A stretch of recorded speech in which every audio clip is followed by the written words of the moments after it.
The bell didn't sound right. I knew it at once. Not a miner's signal, not sharp, not steady. Just a dull echo. Aunt Jane tilted her head. She noticed. Of course she noticed. The crowd gathered slow, locals, visitors, families with children, everyone drawn by the promise of heritage. Elias Nance stepped forward, suit pressed, voice smooth. He sold progress, like a man selling property in London. New life for the shaft, he said. Jobs, investment, a future for Pulgaro. Faces stayed tight. Some nodded, most frowned. They didn't trust him. I didn't either. Marple stood quiet beside me. Her eyes moved more than her head. Shoes scuffed, hands restless, a cough too sharp. She saw them all. Her gaze paused at the slate. Chalk marks. 3 o'clock. 3:30. Demonstrations planned. Clean writing, but one line rubbed faint. Almost smudged. I caught her whisper. Someone touched this. More than once. Sir Henry spoke to a man by the winding gear. That was Jago Khan, old miner, broad shoulders, eyes pale. He carried the shaft in his voice. Every man hung his disc, he told them. Company knew who was down, who was up, saved lives. The tallyboard stood firm, brass discs in neat rows. But 2 gaps broke the pattern. 2 missing. I saw Aunt Jane note them. Elias Nance moved again. He praised Mr. Hugo Lyon, the backer. The money behind all this. A low sound rose behind me. Not cheer, not approval, just one woman muttering. Morwenna Pulmer, widow. Her husband died here, years ago. They said accident. Others said not. Her eyes told me she never forgot. Next to her hovered Batty Kestrel, dealer in curiosities. Quick smile, quicker hands. She watched the discs like coins. I felt the air shift. The boy again, by the warning rope. 10 years old, maybe. He tugged at it, curious, too curious. His mother hissed at him. "Tommy, leave that be." He grinned. He didn't leave it. A siren whispered from the coast. Rumor passed fast. Fog, maybe storm. People murmured. Some looked uneasy. Others ignored it. Miss Marple leaned close. "Signals matter," she said, "especially here." I watched the board, the discs, the rope, the chalk. All small things. But I had traveled with her long enough. I knew small things mattered. Jago Khan raised his hand. He called for the demonstration. "Stand clear," he ordered. The crowd shifted, feet scraped, eyes leaned forward. I heard the gear creak. Old wood, old iron, but steady, too steady. The rope tightened. The pulley groaned. The crowd hushed. I felt Aunt Jane's hand touch my arm. She didn't speak. She didn't need to. The Kibble shuddered once, then moved, weight on the line, not scheduled. I felt it first. The rope dragged fast, too fast, not Jago's rhythm. "Back!" I shouted. "Clear the head!" People shuffled. Mothers pulled children, men stepped back, eyes wide. No one spoke. Jago's arms strained. He fought the brake. The gear screeched. Sparks spat from metal. He braced his boots, pulled with weight of years. I grabbed the frame, leaned in. The rope burned. The pulley spun. Faster. Faster. "Hold it!" Jago roared. He shoved the lever. The wheel screamed. The line slowed, but still it dragged. We pulled together. Sweat on brow, hands raw. I felt each jerk through the rope, like something alive below. Then a jolt, heavy. Dead stop. The frame shook. The crowd gasped.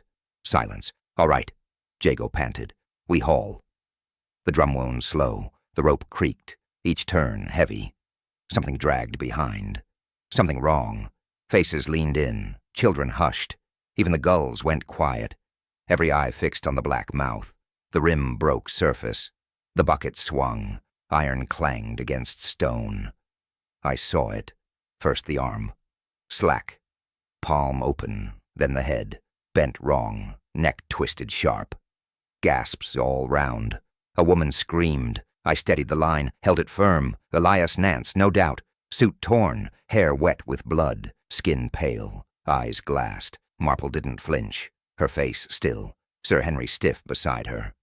Raymond turned away. Jago muttered low, "God rest him." His hands shook, but his grip held. "Stand back," I ordered. "This is police now."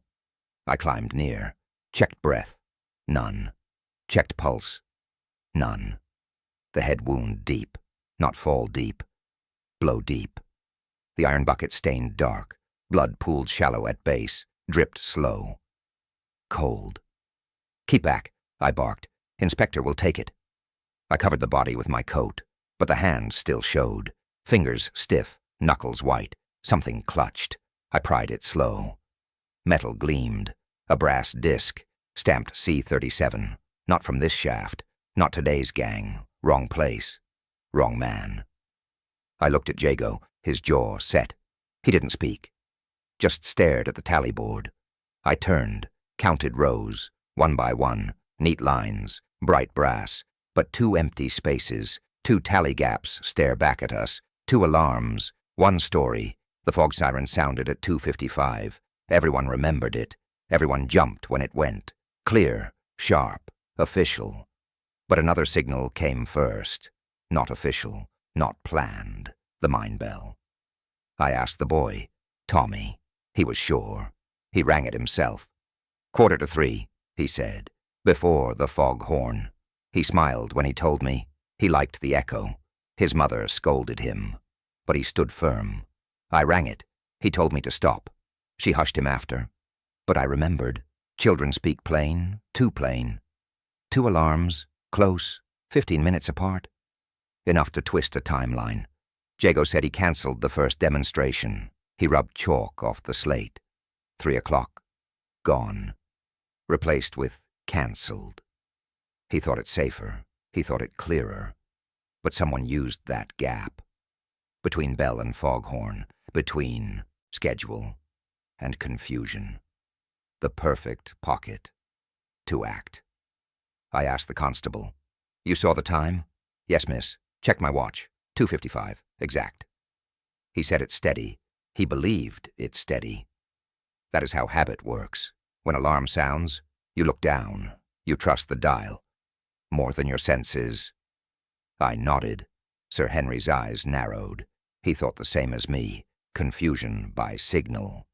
That was the design. A man with nerves could use it. A man with purpose could hide in it. Hide action in noise. Hide murder in minutes. I filed it away. Quiet face. Calm hands. No one needed to know. Yet. Dr. Haydock bent near the body. He studied the head. Shape wrong. Not a fall. A blow. He muttered. Struck first. Dropped after. Pendarvis frowned. Still muttered. Accident. But doubt showed. In his eyes. In the pause of his pen. The widow stared at the shaft. She whispered. He never went down. He feared the dark. Her voice cut sharp. It startled the crowd. Truth often does. Batty circled like a hawk. Hands twitching. Eyes on discs. On iron. On rope. Always watching what could be taken. I stayed near the body. I watched what others missed. Shoes polished. Too polished. Ground here leaves dust. Red, gray. But his soles were clear. Odd. I bent closer. Cuff caught my eye. Blue stain along the edge. Not dirt. Not dye.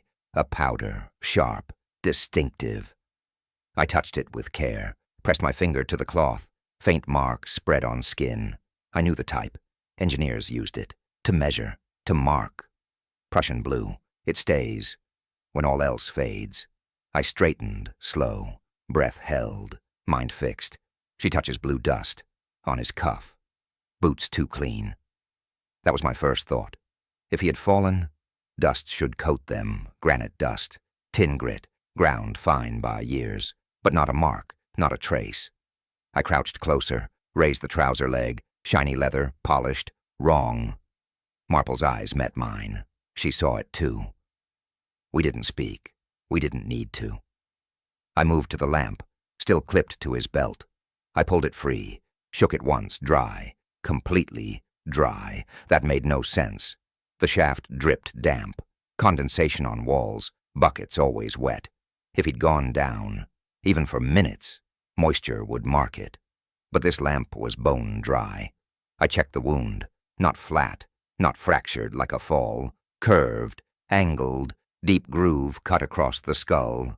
I pressed cloth, blood still pooled, still fresh, but the shape stayed sharp. Machine wound, not rock wound. I wiped the cuff, blue powder smeared, Prussian blue. I knew it from workbenches. Engineers used it, not miners. Marple whispered. Not accident, placed. I nodded. We saw the same picture, different eyes, same mind. I stood, looked at Pendarves. He kept saying, misstep. But even his voice shook. He wasn't sure. He saw what we saw. But he feared the weight of it. Sir Henry leaned in. Old habit. Old. Policeman. He pressed the coat. Fingers firm. Not a fall, he murmured. I agreed. The crowd buzzed. Words passed fast. Speculation grew. Some muttered, curse. Others, fate. But truth wasn't fate. It was hands. It was planned. Jego Khan stayed silent, his jaw tight, his eyes on the brake. Like he already knew. Like it spoke to him louder than it did to us. I walked to the hoist shed, checked the lever. Familiar smell should linger. Coal grease, strong, bitter. Always the same. But it wasn't. I bent closer, sniffed once, frowned. Not coal grease, not at all. Something pale smeared across the metal. Software waxy. Grease mixed with fat. Animal fat. Tallow. I rubbed fingers together. It clung. Sticky. Different from the true miner's coat. Marple stepped behind me. Quiet, as always. She didn't look at my face. She looked at the lever, at the smear. Her lips pressed. Tight. I whispered it plain, so all could hear, so no one could twist it back into chance. The brake lever smells of tallow. A torn letter hides a name. We found it in the Adit, stone mouth low, air damp. Lantern beam cut short.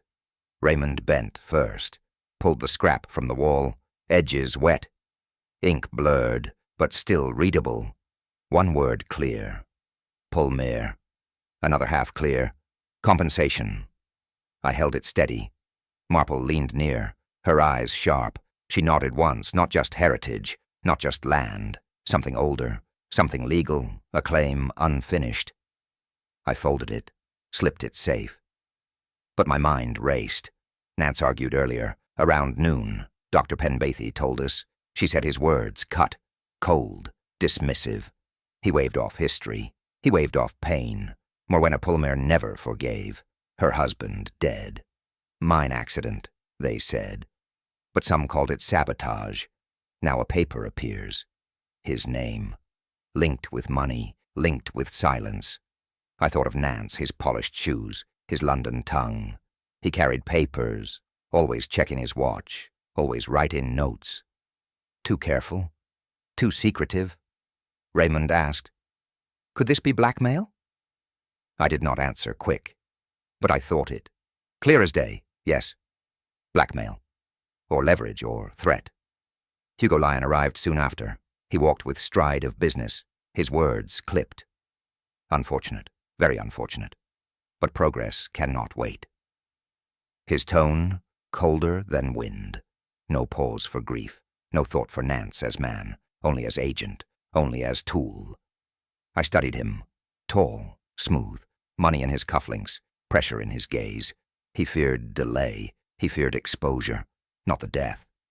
The inspector pressed him, asked about plans. Hugo spoke of safety, spoke of investors, but his eyes shifted, too quick, too sharp, hiding weight. I thought back to the scrap. Pulmer, compensation. It smelled of cover-up. And if Nance had it, then someone wanted it gone. I watched Morwenna from distance, her hands rough, her grief old, but alive. She stared at the shaft like it still breathed.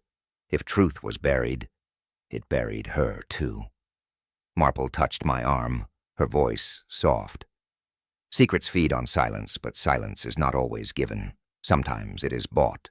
Sometimes it is forced. I nodded slow. I had seen it. Police. Courts. Cases closed with gold, not justice. The widow's name on a page meant more than memory. It meant money. It meant motive. I looked again at Hugo Lyon, at his calm mask, at his pressing words, at his urge to finish, to seal, to move forward fast. I asked myself, quiet, who profits if a widow stays silent? I rang it first. The boy said it plain, no nerves, no pause, just fact. The adults hushed him, but I leaned closer. He liked being heard. He wanted to tell. My bell rang before the horn, he said. 2:45, I know. He tapped his head. He remembered. His mother frowned, said he was confused, but he stood firm. No, I rang it. Then the big horn came, later.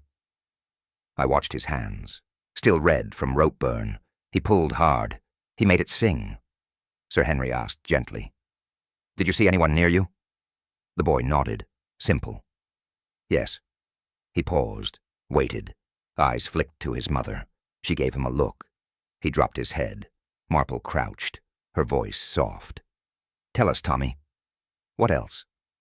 He brightened. "Lantern," he said. In the hole it flickered. He pointed to the Adit mouth. I saw it when I was near the rope. Adults shifted, dismissive. They muttered. Children imagine. But I knew. He believed it. He had no reason to invent.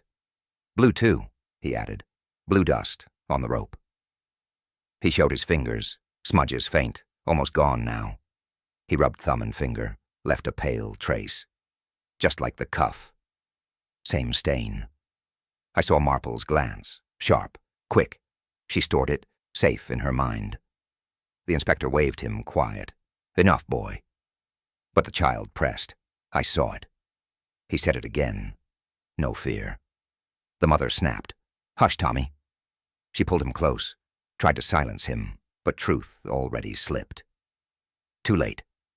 The boy whispered to me. Software secret. He told me to stop. My heart ticked hard. I asked, "Who told you?" But he shook his head, scared now. Eyes darting, searching the crowd. Marple placed a hand on his shoulder. She steadied him. "You are brave, Tommy," she said. "You saw more than most. That matters." His lip trembled, but he stood tall, small frame, strong truth. I looked at the men, faces stiff. None smiled. One of them warned him. One of them knew. The boy clung to his mother, eyes still wide, haunted by the moment. He had spoken. He had given the key, but he feared the lock. It would open. I thought of truth from children, often ignored, but often right. They notice what adults dismiss. Signals. Dust. Light where it shouldn't be. He gave us 3 things. The time. The lantern. The blue. Enough to twist suspicion. Enough to break silence. I heard him once more, clear, final. He told me to stop. Which man? A light moves like a thief. I watched from cover, Marple on one side, Sir Henry near, cold night, still air. The shaft loomed silent, lantern flickered inside, not random, not accident, someone searching. The beam swept walls, slow, steady, stopping at corners, checking piles. "Wait," I whispered. We crouched lower. Minutes passed. The light moved again, closer. To the doorway? Then a figure stepped out, small, quick, bundle in arms, batty kestrel, no doubt, her walk sharp, her head twitching like a bird. I rose. "Evening, Mrs. Kestrel." She spun, gasped. Torchbeam hit my face, then dropped. "Inspector, you startled me," she stammered. "Late hour for salvage," I said. She hugged the sack close. "Nothing improper, only collection." Sir Henry crossed behind her. Marple stepped near. We boxed her in. "Show me," I ordered. Hesitation.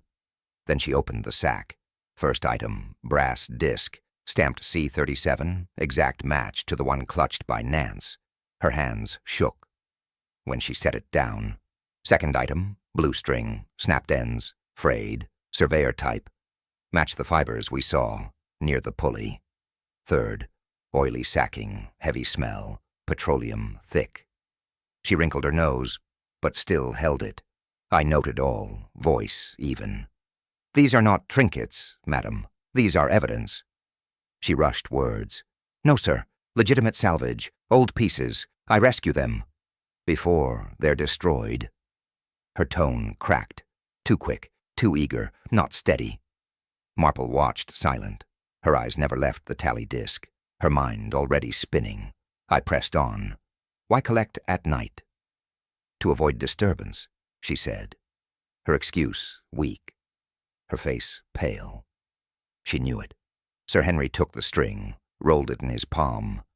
"Snapped under strain," he said. "Not cut, pulled until it broke." I sniffed the sacking. Grease clung, mixed. Not pure coal grease. "Something else?" I asked again. "Where did you find these?"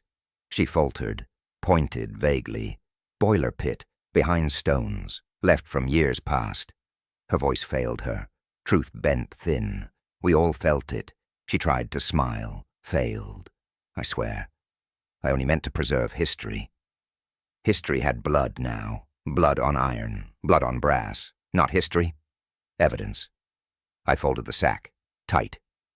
"Mrs. Kestrel, you will come with me. These items stay in police hands." She sighed. Shoulders dropped. The fight drained. Her lips pressed shut. Too late. We turned to leave, the sack heavy in my grip, the smell sharp in my nose. Marple bent low, pulled a scrap from the sacking, burned edge, still letters clear. She passed it to me. I read slow, name printed bold. "A rope supplier." A note slips out. It fell from a folder, dropped on the table. The inspector picked it up. Eyes narrowed. He read fast, then silence. He glanced at me, handed it over slow. "Explain this, doctor." I froze. The page bore my name written clear. "Ruth."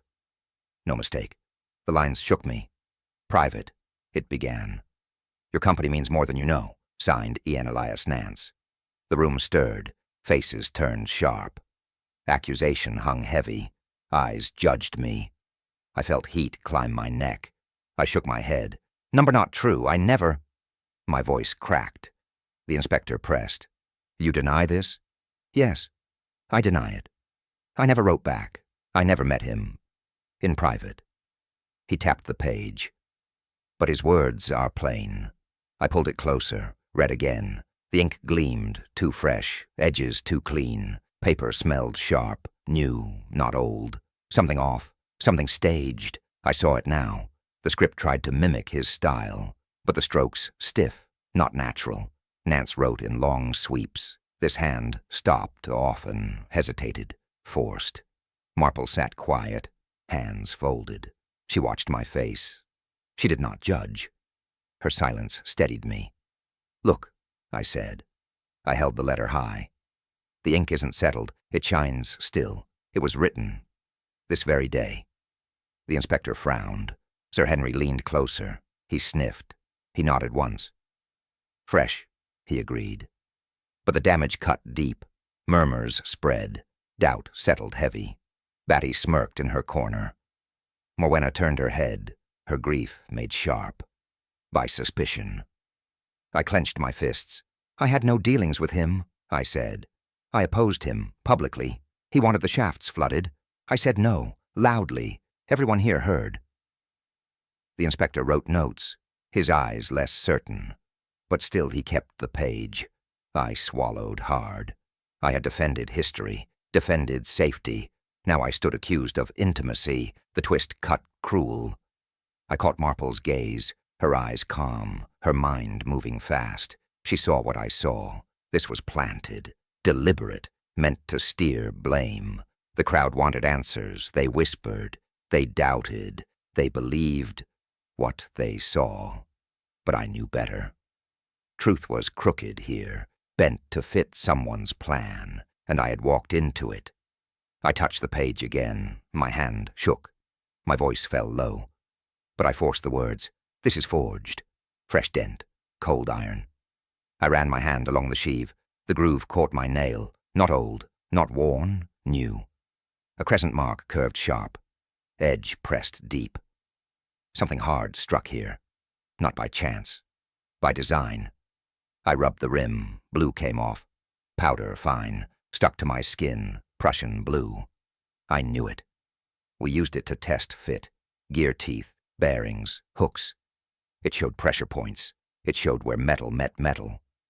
That meant someone had measured, planned, prepared. I bent low, studied the hook. Geometry wrong, angle off, not natural wear. Too precise. The hoist didn't fail. It was forced. Hook slipped into the groove, bent back, snared the rope. Where it fed. I spat on the ground. This was no miner's trick. This was books, theory, somebody who studied, not worked. Sir Henry asked, "What do you see?" I showed him the smear, blue streak, thick on the rim. He nodded slow. "This isn't accident," I said. "This is test work. Someone made sure the line would bite wrong." He looked grim. The inspector still clung to misstep. But his eyes shifted. He saw what I saw. Truth, heavier than hope. I pointed to the platform. It stood back, now, moved 3 feet from old marks, braces new, posts bright. "Why moved?" I asked. Hugo Lyon answered. "For safety," he said. "To keep the public clear." But the old marks told me more. The old spot aligned with the wheel. The new spot gave distance. Distance that changed, pull. Changed pressure. Changed timing, not safety. Setup. Marple watched in silence, but I knew she was filing it. Her mind sharper than steel. She let me speak. She let me show. I tapped the rim again. Blue dust fell. Fresh. Not weeks. Not months. Hours. Nance never worked with grease, never with hooks. But he carried it on his cuff. That meant someone close pressed him into place.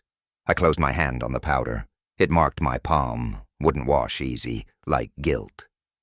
The inspector sighed. "Heavy claim, Con. Heavy." I looked him straight. "Not claim, fact." I traced the crescent once more, my voice flat. "The wheel shows the truth. This was not God's hand, not a miner's slip, not fate." I stared at the men, each face stiff, each man silent, my words cut plain. Someone turned the hoist into a weapon. Wrong knot, wrong hands. I knew it the moment I saw the board. The teaching knot hung loose, loop too wide, turn twisted. No miner tied that. "Look here," I said. I pointed to the rope. The inspector leaned closer. So did Marple. "A bowline saves lives," I said. "But this would slip. No man who worked here daily would tie this mess." Jago nodded firm. "Not one of ours," he agreed. "Any miner worth his salt ties blindfolded. This knot was tied by a stranger." I cut it down, held it in hand. The fibers bent wrong, fresh, not frayed with use, not worn from time. I moved to the grease tin, lid open, thick smear inside. But the smell? Wrong. I dipped a finger. Coal grease coats black, always has. But this came pale, waxy, not natural. I rubbed between thumb and finger. Software sticky, mixed. Coal grease cut with tallow. "Animal fat," I muttered. "Not found in the shed, not stocked for work. Someone brought this here." Marple watched, her eyes fixed on my hand. She said nothing. But she saw the truth. She waited for me. To speak it aloud. I pressed harder.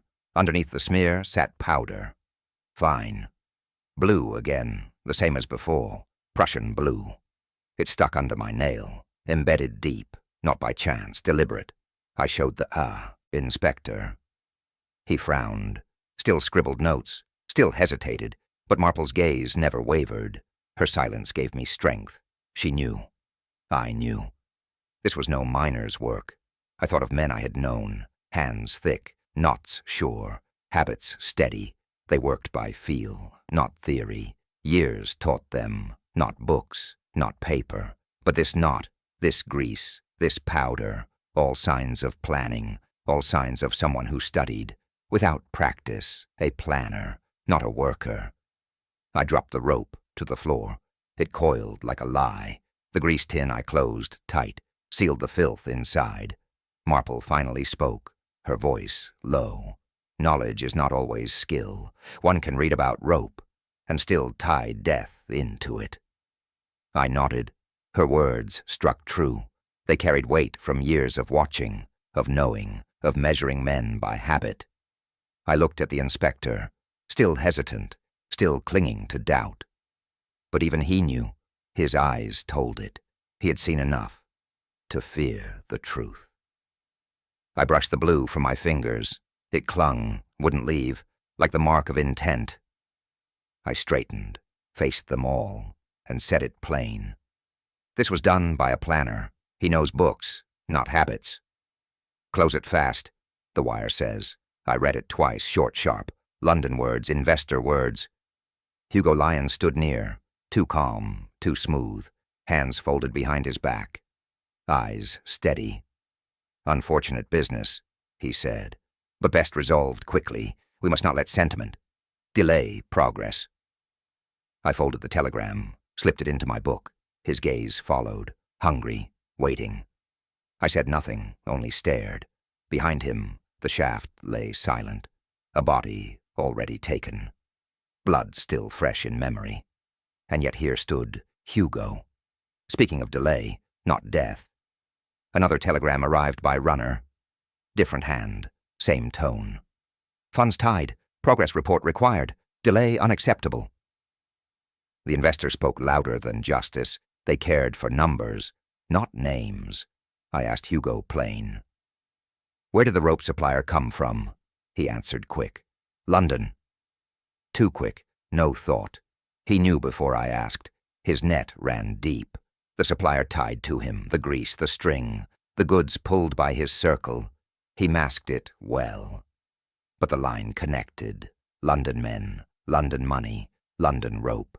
Jago Khan muttered, This isn't our way. This isn't Pulgaro. He was right. The heart of this crime beat far from the shaft. It beat in London boardrooms. Hugo pressed harder. We must conclude. Public order requires certainty. Better call it accident. The past cannot return. I clenched my jaw. Justice requires truth. That cannot be rushed. He smiled thin. I admire your principle, Inspector, but markets care little for principle. Markets, money, value. That was his creed. That was his fear. Marple said nothing. She only studied him, her silence heavy, her eyes sharper than my questions. I asked again, What was Nance carrying? Reports, Hugo said. Routine, nothing vital. But his lip twitched. Just once. Enough. Routine papers don't earn wires. Routine papers don't bring pressure. Number Nance had something else. Something dangerous to Hugo. I wrote slow in my book. Each word plain. Each fact marked. If London pushed, I would push back harder. Still Hugo lingered. Still he smoothed his cuffs. Still he smiled. Too much. Too often. The inspector in me bristled. But the man in me felt more. Felt anger. Felt the weight of a widow's stare. Felt the words of a child ignored. Justice bent when money pressed. I had seen it before. I swore. Not again. I looked Hugo square. His mask cracked for one breath. He leaned close, whispered fast. Delay hurts value. Hugo slips. He died in the dark. Her voice cut flat. No tremble, no cry, just fact. Morwenna Pulmer sat stiff, hands clasped, eyes hard, her grief long buried, but never gone. The inspector pressed her. What do you hold back?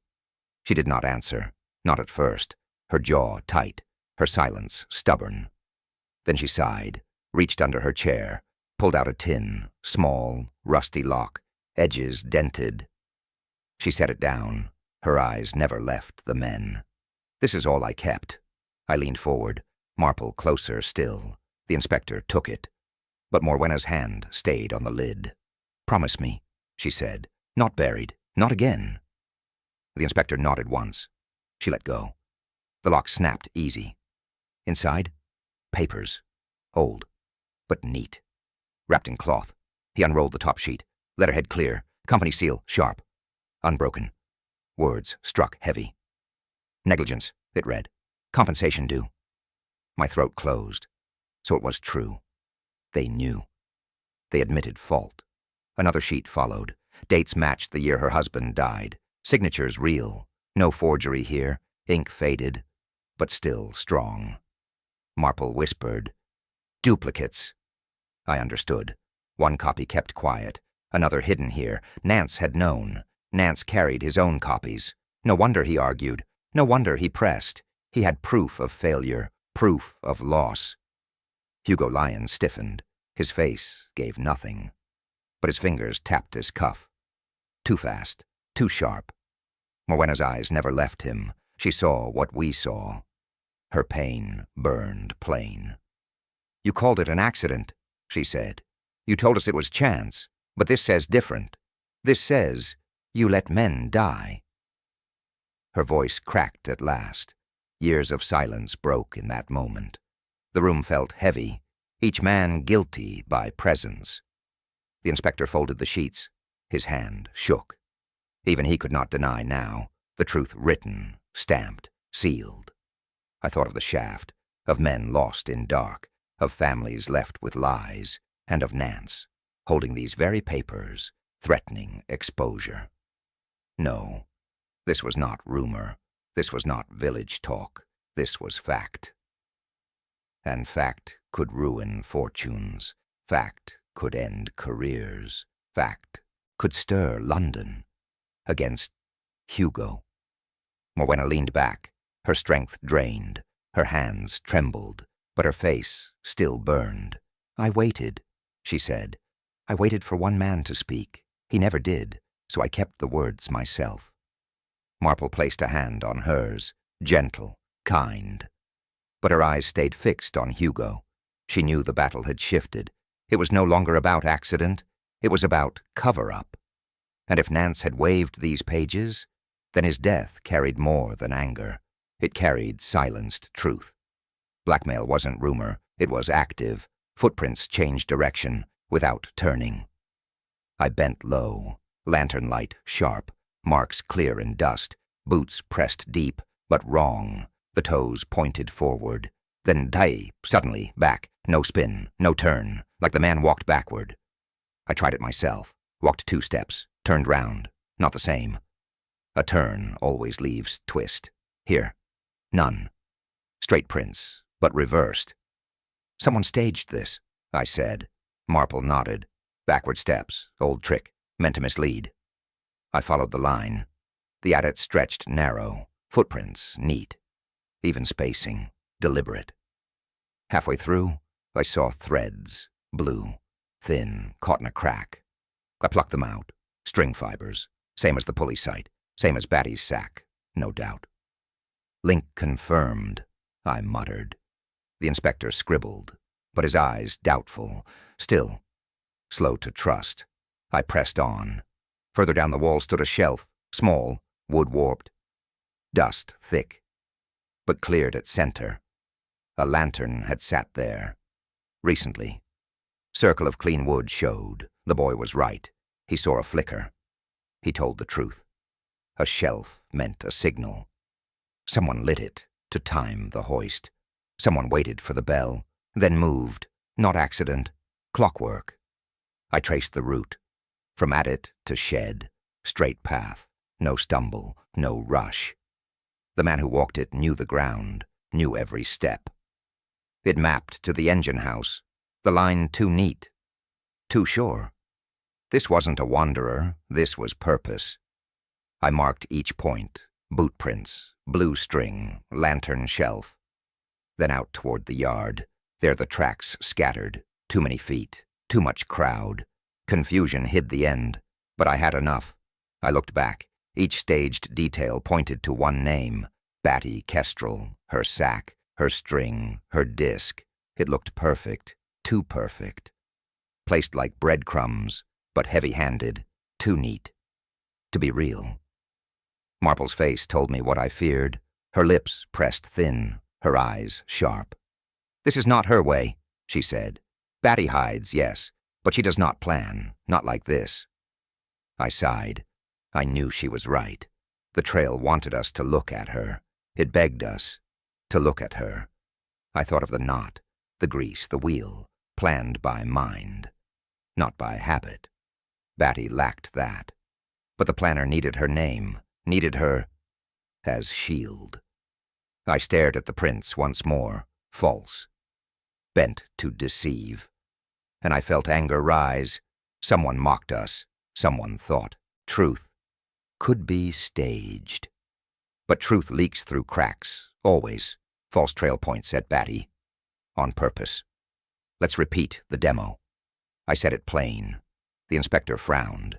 Sir Henry nodded. He understood. The gear stood ready, hoist steady, rope coiled neat. Same tools, same board. Nothing changed. A controlled drill. No excuses now. I called them forward, one by one, each suspect, each pair of hands. I asked for a knot, the working knot, the bowline, the one every miner tied. Without thought. First Jago, his fingers thick, but sure. The loop formed quick, the turn tight, the tail neat, correct. Second Batty. Her hands trembled, but she tied something close, messy. But no malice, only nerves. Third, Dr. Ruth. She tried, failed once, tried again. Awkward, not practiced, but not dangerous. Fourth, Hugo Lyon. The crowd leaned in. He smiled faint, confident, too confident. He took the rope, fingers slim, grip weak. He worked slow, deliberate. The knot formed wrong. The loop slipped, the hitch crooked, dangerous. I watched his thumbs. They pressed wrong. Not miner's thumbs, not habit. Theory only, learned from paper, not work. Sir Henry caught my eye. He saw it too. But I said nothing, not yet. I asked again. Now. Grease the line, as you would before a lift. A tin sat on the bench, coal, grease. Beside it the second tin, the one mixed with tallow. We left them both. Unmarked, unspoken. Each suspect stepped up. Jago dipped in the black tin, no hesitation, fingers stained dark. He nodded. Batty wiped her hands. She avoided both tins. Fear ruled her. Not knowledge. Dr. Ruth chose coal grease too. Wrong finger hold, but honest intent. Then Hugo. Calm, still. He reached without pause, but not to the black tin, not to coal grease. His hand went to the pale one. The tallow. I saw it. Sir Henry saw it. Jago saw it. Even the inspector froze. The crowd hushed. No word spoken, but the truth cut sharp. Habit betrays the liar, every time. Hugo lifted the tin. His fingers dipped smooth. He smeared the pale wax on rope, confident, certain, too certain. My heart sank. Not surprise. Confirmation. What we suspected, now shown plain. I whispered soft. To know the wrong tin, one must have used it before. Marple's rule proved again. The hands tell the truth, they always. One hand grabs the wrong tin, again. Clever plans fail at habits. I said it calm. The crowd pressed close. The inspector silent. Sir Henry steady. Hugo stiff. I laid the timeline plain. The fog siren at 2:55. The mine bell before it. 2 signals, not one. Enough to bend the clock. I pointed to the slate. First demo cancelled, smudged by hand, used to by minutes, enough to move unseen. Then I held the tally disc. C37, wrong shift, wrong place. Planted, I said, to link a name, to make guilt fall elsewhere. Dr. Ruth looked down, her forged letter already exposed. Not her hand, I told them. The ink fresh, the script stiff, a staged snare. Next, the platform. Shifted back, 3 feet, called safety. But safety was not its purpose. It was alignment, to change force, to turn hoist into trap. I let silence hang. The crowd waited. The inspector sweated. Then the motive. The widow held papers, negligence proved, compensation due, her husband's name stamped true. Nance had copies. He pressed with them. He threatened exposure. I turned to Hugo. His eyes narrowed. His lip twitched. He knew where I was going. He feared delay, I said. He feared value dropping. He feared investors pulling out. So he pressed too hard. I raised the grease tin, pale, waxy, streaked with blue. The hand that reached for this betrayed itself. No miner would touch it, only the planner, only the one who used theory, not habit. Sir Henry spoke flat. Not Jago, not Batty, not Ruth, only one left. I nodded once. Hugo Lyon. The crowd gasped. Some cursed, some stepped back. The widow stared, unblinking, years of silence burning in her eyes. I pressed on. Signal staged, discs planted, letters forged, platform moved, grease mixed, all to kill Nance, all to bury proof, all to keep Pulgaro, sold for gold. Hugo's mask cracked. He barked, "Lies! All lies." But his voice shook. His hands twitched, not the hands of calm, the hands of guilt. Marple stood firm. Clever plans fail at habits, and your habit, sir, was greed. It showed in every choice. It shows now. The inspector stepped forward, but too late. Hugo's body tensed. His eyes darted, his breath sharp. I saw where he looked. I saw his target, the tally board. He lunged. The mine is quiet now. No wheels, no ropes, no bell, only silence. The arrest is complete. Hugo Lyon taken, his face pale, his voice gone. The inspector led him away. Sir Henry walked beside, firm, steady. The widow breathed at last. Her shoulders eased, her hands shook, but her eyes clear. Years of weight lifted. She held the papers close. Not fear now, but proof. Her husband's truth, safe, not lost, not denied. The child smiled small. Tommy tugged his mother's sleeve. He looked at me. "I told the bell right," he whispered. I touched his hair. "Yes, you told the truth." Small voices matter. Even when men laugh, even when men wave them off, truth still waits. Truth still speaks. The inspector sighed. Justice late, but justice done. I nodded. Justice never easy, but better late than never. Dr. Ruth stood apart, eyes down, her name still bruised, but cleared, not guilt, not shame, only scars, left by suspicion. Batty shuffled off, still clutching her sack, her face sour, her trade exposed, but not her crime. She would live with whispers. Jago Khan stood tall. Yidadam, hands firm, his voice low. "This place holds ghosts," he said. He looked at the shaft, then walked away. A miner knows when to leave. Raymond leaned close, his voice soft. "You always see the cracks, Aunt Jane." I smiled, faint. "It is not cracks, dear boy. It is habits. Habits never lie." The crowd thinned. Steps faded. Doors closed. Only a few stayed. Widow, child, Sir Henry, the inspector, and me. I thought of progress. Progress shouted by men with money. But progress means nothing if graves mark its path. Not growth, not hope, only ruin. The widow said it plain. Let them build, but let them build clean. Her words simple, her words true, her words heavier than gold.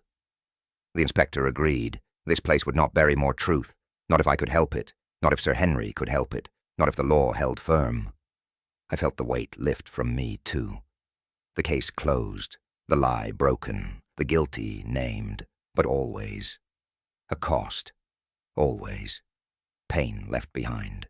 Justice is never neat. It heals, it hurts, it binds, it frees. The shaft stood silent. But silence speaks. It tells of greed. It tells of fear. It tells of men who thought lies stronger than truth. They were wrong. I looked at the board one last time. Discs gleamed dull. 2 gaps still bare. Empty places. Lives gone, but remembered. And still, 1 bell waits to be rung.